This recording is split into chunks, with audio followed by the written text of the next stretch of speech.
¿Okay? Ya Ok. empecé. Ya empecé. Como quiera, gracias. Ya empecé la grabación. Ya está. Bien, ahora sí vuelvo a compartir mi pantalla.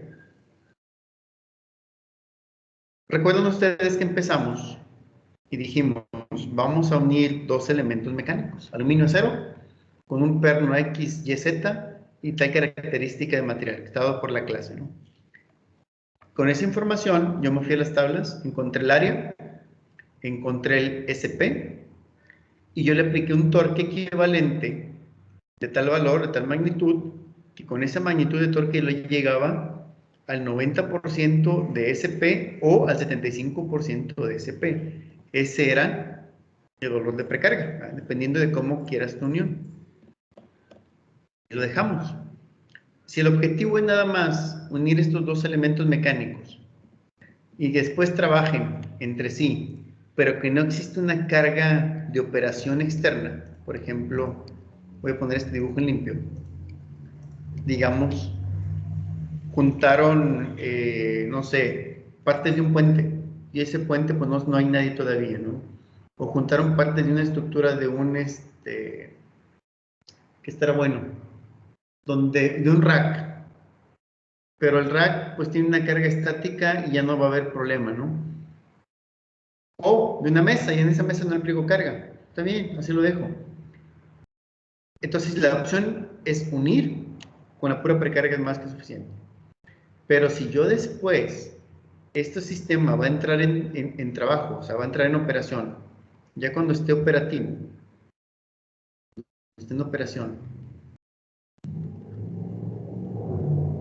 va a haber una magnitud de carga externa aplicada, entonces tengo que ir más allá. Entonces, aparte de calcular a la precarga, para atornillarlo, para unir, tengo que ir más adelante. Tengo que calcular B, el factor de seguridad de la estructura, tanto para el perno como para los elementos de unión. ¿A qué me refiero? Bien, ingenieros, si yo llego con algo aquí y aplico una carga, voy a poner un número. Vamos a poner una carga. Es más, lo voy a relacionar con esto, con el ejercicio anterior. ¿Sí se acuerdan que la carga límite eran 32.034 newtons y la precarga al 90% fueron 28.830 newtons? ¿Ok? Entonces, imagínense que aquí yo tengo ahorita el perno precargado con 28.830 newtons, vamos a poner. En este instante de tiempo, este perno ya tiene una carga. ¿De cuánto es? 28,000. 28.000. Vamos a cerrarlo en 28.000. ¿Sí? Esos 28.000, ¿en qué sentido van en estos componentes? Para que lo apriete. La compresión. En sentido opuesto, ¿verdad?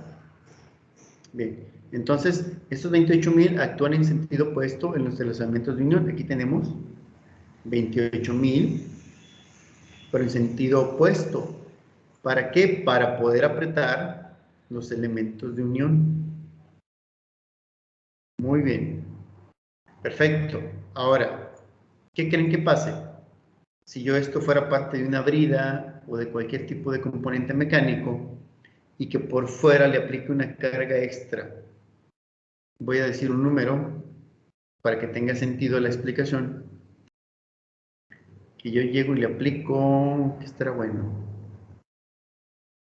voy a poner un número, 15.000, 15.000 newtons extras, hacia afuera.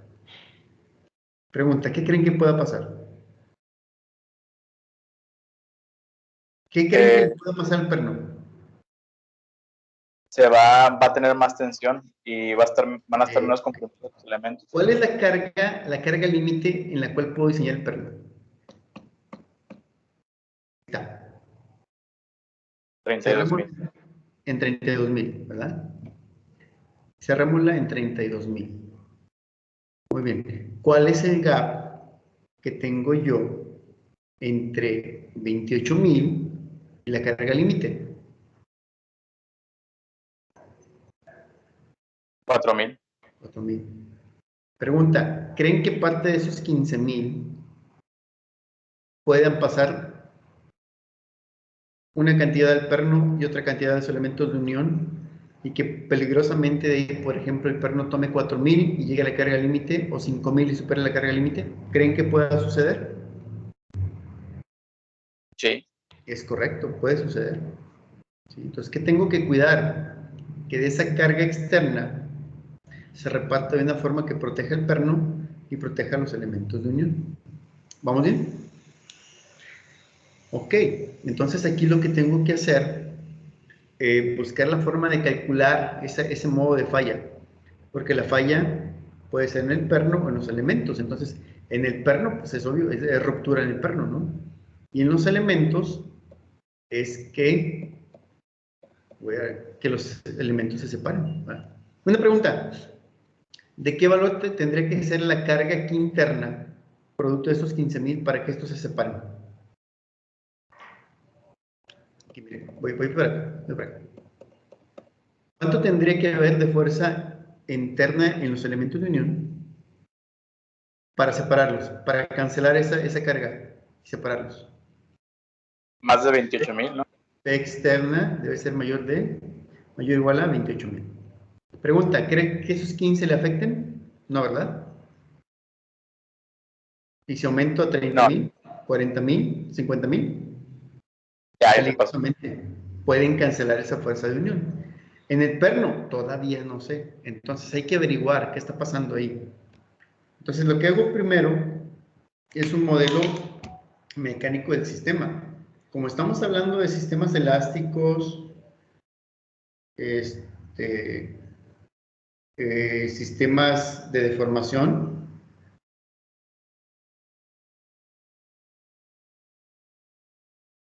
vamos a hacerle así. Entonces decimos, mira, el perno, este perno es un resorte.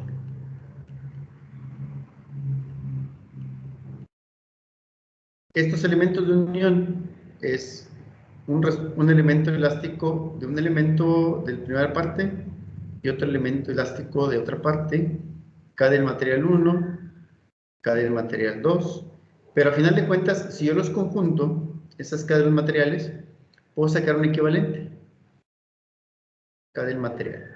¿Sí? Nada más que hay que verlo porque estarían así, ¿verdad? K de material 1, K de material 2. Perfecto. Saco su equivalente. El modelo indica que si yo modelo con un elemento elástico, el perno se tensa. ¿Y los elementos de unión qué les pasa? Y ya lo vieron en la simulación. ¿Qué le pasó a los elementos de unión?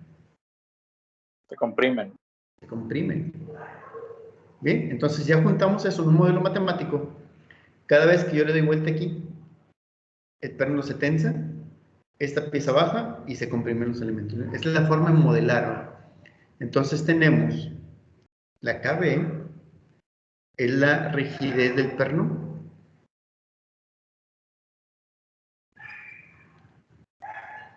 KM es la rigidez de los elementos. ¿A qué me refiero con rigidez? A ver, ¿ustedes ya llevaron física de kinder? ¿En el kinder llevaron física o no? Hasta química. No, ¿cómo? Yo llevé física en el kinder y me dijeron en el kinder que si yo tenía un resorte que tenía cierta longitud X y si yo le aplicaba una fuerza, ese resorte se iba a deformar. Pues siendo la longitud de L, vamos a ponerle L. Si yo le aplicaba una fuerza, ese resorte se iba a deformar una longitud X. Si yo le aumentaba la fuerza, otra longitud de X. Y generalmente me dijeron a mí que la cantidad de fuerza para deformar un resorte era proporcional a lo que yo lo deformaba. Más o menos así. ¿Sí me explicó? Y me explicaron, mi maestro de kinder, que hay una relación entre la fuerza aplicada y la deformación. Generalmente lineal. ¿Cómo se llama esa pendiente de esa relación fuerza versus deformación? ¿Quién me dice?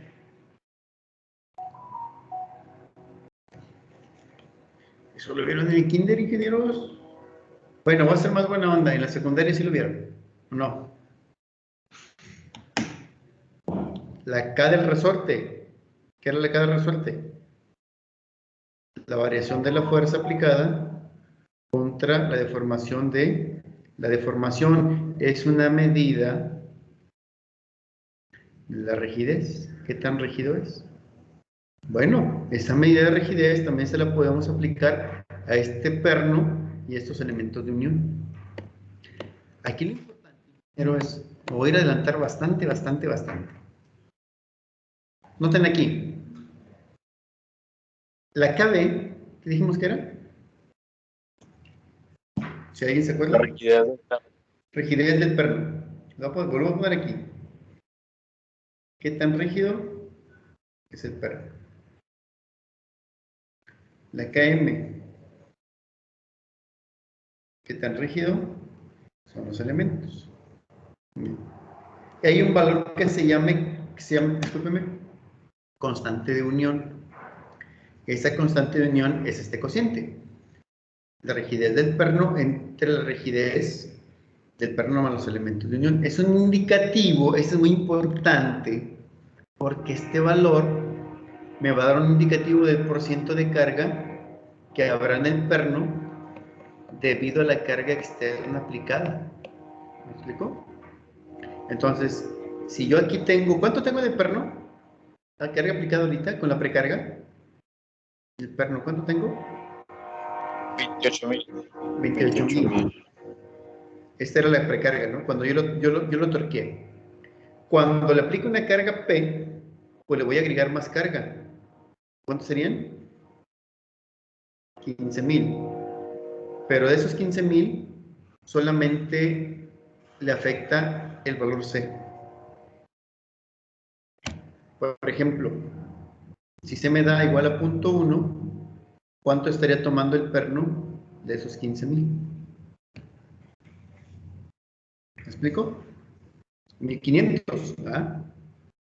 Si C es igual a 0.2, ¿cuánto estaría tomando el perno de esos 15,000?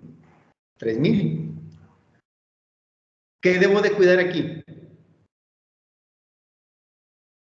La carga en el perno. ¿Qué debo de cuidar aquí? Que la suma no exceda. École. Que no pase Que la 32. carga del perno no exceda a quién. No quiero que falle. ¿Cuál es el límite de diseño del perno? 32,000. 32,000. 38, 380 es el SP, o sea, pero eso es en esfuerzo y en carga. 32,000. O sea, que no exceda el FP, porque esa es la carga de diseño. ¿Se me explicó? ¿Sí queda claro más o menos el concepto o no? Noten aquí, de hecho aquí es bien claro. Las cargas aplicadas al perno de los elementos de unión van a ser así. ¿Se acuerdan de esta formulita? Ya lo hice con números hace rato. Era la FI, eran los 28,000, con el ejemplo numérico. En el ejemplo numérico, ¿cuál era? Los 15,000, ¿verdad? Sí. Y era el porcentaje que estaba tomando de esos 15,000. ¿Sí? Entonces el perno ya está precargado. Y ahora le vamos a agregar un porcentaje extra debido a la carga externa. Debo de cuidar que no exceda el FP. Oigan, pero si el perno toma 10% de esos 15,000, ¿quién toma el restante 90%? Los elementos. Los elementos. ¿Los elementos con qué carga estaban? ¿Se acuerdan? Lo puse ahí en el esquema. 28,000. 28,000. Negativos, porque están en compresión, ¿verdad? Ahora le vamos a sumar el restante porcentaje de la carga externa, que sería 1 menos C, porque el perno toma X% en los elementos de unión, es el restante, por esa cantidad aplicada. ¿Qué debo de cuidar aquí? Que eso no excedan los 28,000 de compresión. Es correcto. En la primera es que la FB no exceda FP, en el perno, ¿verdad? En la segunda, que la FM no exceda ¿quién? La FE. Si excede ese valor, ¿qué va a pasar? Pues voy a separar la unión. ¿Estamos de acuerdo? ¿Tiene sentido? ¿Tiene lógica? ¿Tiene razón de ser? Ustedes me dicen. Sí, sí, aquí nomás la cosa sería cómo sacarlas acá. École, ándale, le diste el clavo. Esta diapositiva, si yo se las pongo, es de kindergarten, bien fácil, ¿verdad? Y además con eso, pues ya calculan el factor de seguridad. El problema, ingenieros, es cómo calculo la K del perno. Digamos que esta está fácil, pero el problema real es cómo calculo qué tan elástica es la unión, porque hay que ver que mecánicamente es un sistema medio complejo, porque la constante elástica es carga sobre longitud. ¿Qué es lo que les dice acá? La constante elástica es qué tanta diferencia de carga le aplicas y diferencia de deformación. Pero aquí el problema es cómo calculo esas diferencias de deformación internamente. Más aún, la carga aplicada en los elementos, a partir, no sé, este 18 aquí hace referencia, ¿me lo pueden decir? De componente mecánico. Una arandela, Una una guasa. arandela. Es correcto. Entonces podríamos decir, mira, ¿sabes qué? Es más, voy a poner otra diapositiva aquí. Vamos a ponerlo acá. No, ya sé, miren, ya sé. Denme un segundito, voy a dejar de compartir. Y dejo de compartir para que no vean mis exámenes, ¿verdad? No, tengo esto en Word, más nada más. Denme un segundito. Porque aquí en PowerPoint ya ven que batallaba bastante. Bueno, nice, que nice. Más o menos, ahí va. Pero ahí va la explicación. Si lo tengo, si me evita explicar y batallar con el PowerPoint. Déjame ver si lo tengo mejor. Más o menos. Ok. Miren, vuelvo a compartir. No sé si identifican este documento en Word como que hace referencia. Este que dice AL, ¿qué creen que sea? Esta pieza. Sería... Ay, mamá. Es... la pieza de aluminio, ¿no?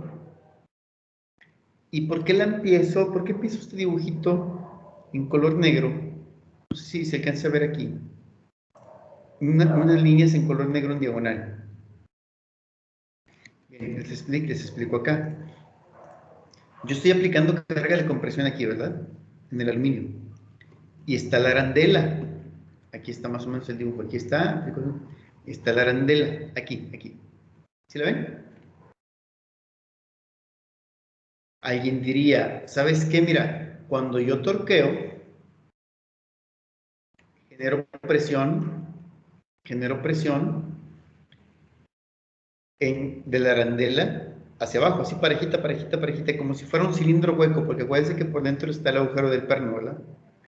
Entonces la presión es fuerza entre unidad de área. Aquí ponemos la arandela. Bien fácil. Entonces quiere decir que si yo calculara la fuerza aplicada y la divido entre lo que se deforma la unión, digamos que esto se deforma, un delta, pues puedo calcular acá. Bueno, esto no es tan fácil, porque en realidad esta área no es uniforme, Cuando yo torqueo, en vez de que la presión sea parejita hacia abajo, a partir de Randall, la presión tiene una zona de distribución medio rara. Pues hágate cuenta que empieza a aumentar la presión en forma diagonal. Se acá. Entonces, si ustedes se fijan, en el área de sección transversal, si yo hiciera un corte, por ejemplo, aquí, obviamente con el respectivo agujero que va aquí, pues me daría un área de sección, ¿no? Pero si hiciera un corte más abajo, pues me daría un área de sección diferente. Entonces, la fuerza aplicada, presión teraria, no es tan fácil de calcular, porque la fuerza es variable, ¿ah? No es un sistema donde la fuerza sea constante. Y yo, por ende, va a ser bien difícil para mí poder calcular la constante elástica.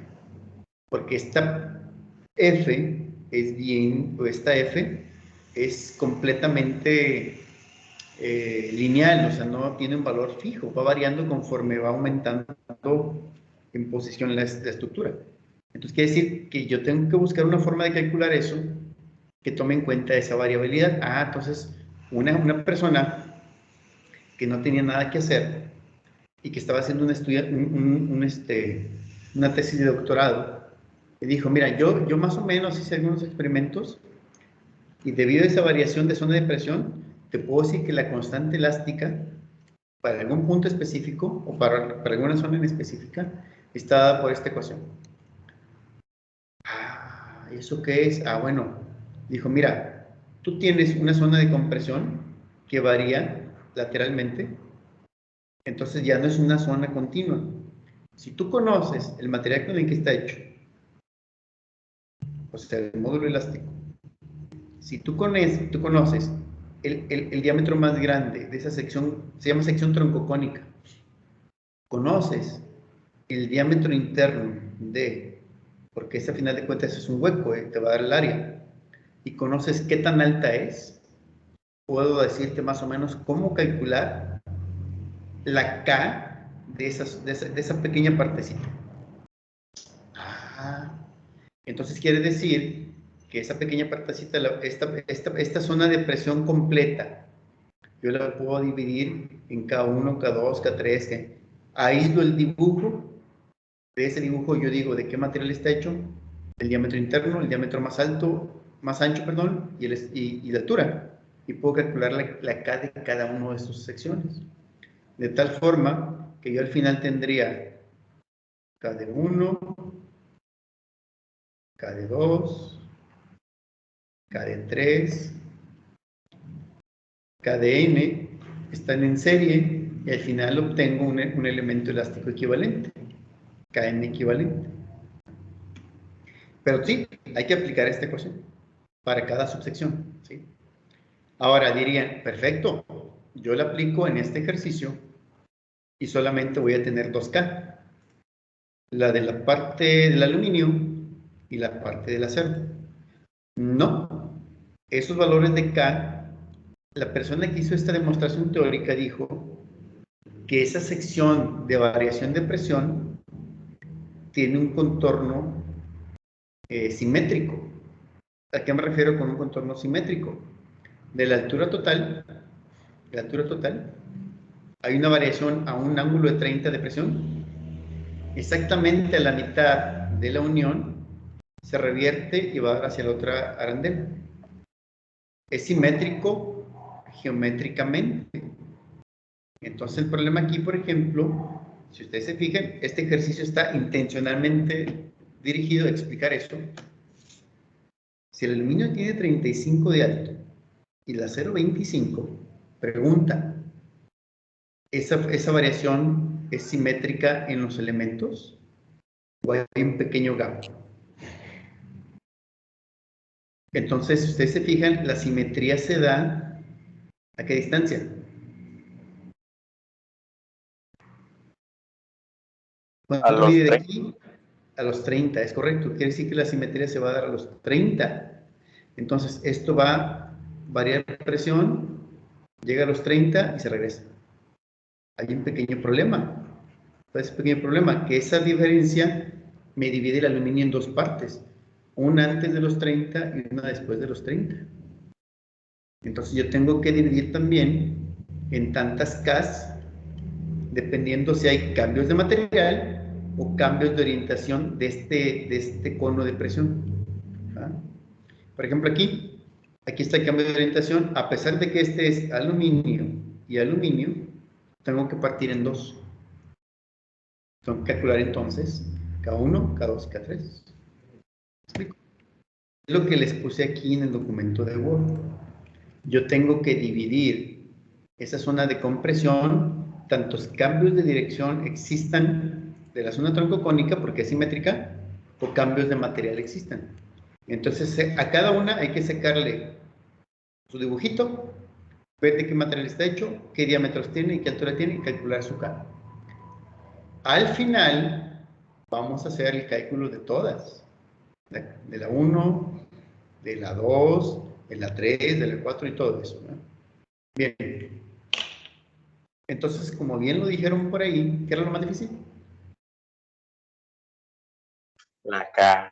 Calcular las elasticidades.